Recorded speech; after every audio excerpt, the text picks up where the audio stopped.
Hello Scrappy ladies, I am working with Traci Reed Still Me digital collection that I sent to print at Office Depot, and what I am doing is busting out my border punches. So the collection is all of these nice pastel. I have done a couple of traveler's notebooks in the past with it, but I still have so much of the collection to use. So I am just going through all of the papers and being conscious of pattern, and solid, because I have this idea where I want to just layer them all up and give a strong effect for this layout. Now this is also a funny process. I'm showing you just how, like, you know, quick you can get in case you have these border punches to do this rather quickly and get a very impactful effect. So this whole time I'm doing it, I am thinking I'm going to do it on a 12 by 12 layout, and you'll see me go through this whole process up until probably like the last minute or two, where I completely change it from a 12 by 12 and then go into a traveler's notebook instead.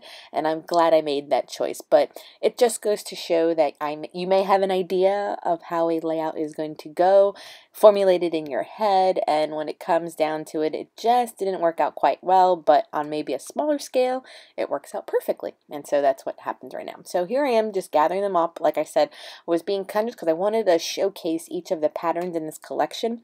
So there's kind of like a sprinkle, there's like a soft little tiny floral, there is a almost like a checkered pattern on the pink, and then the solids that I pulled of the two like periwinkle colors also worked really well.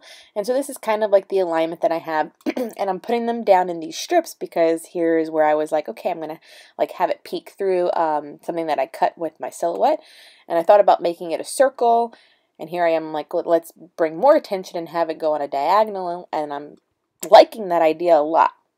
But don't get me wrong, this would have worked out perfectly. I think it was just the shape in the end when I got it all down of it just being like a circle up in the top that really was, not to say plain, it was plain for me.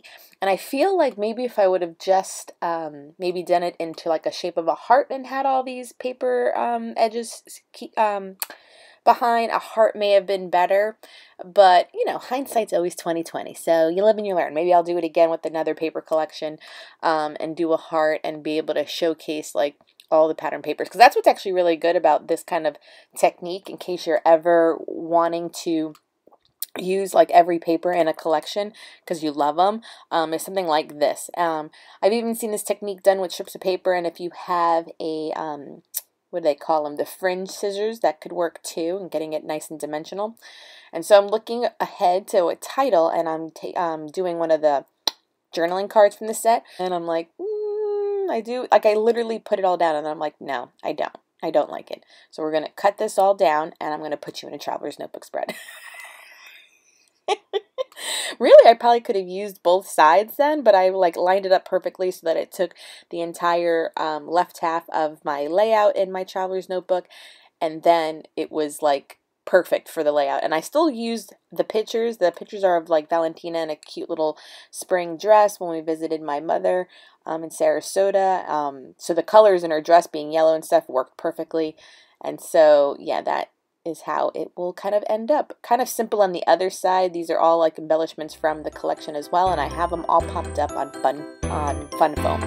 Thank you so much for watching. If you enjoy, please subscribe, and if you'd like, give this video a thumbs up. Till next time, bye!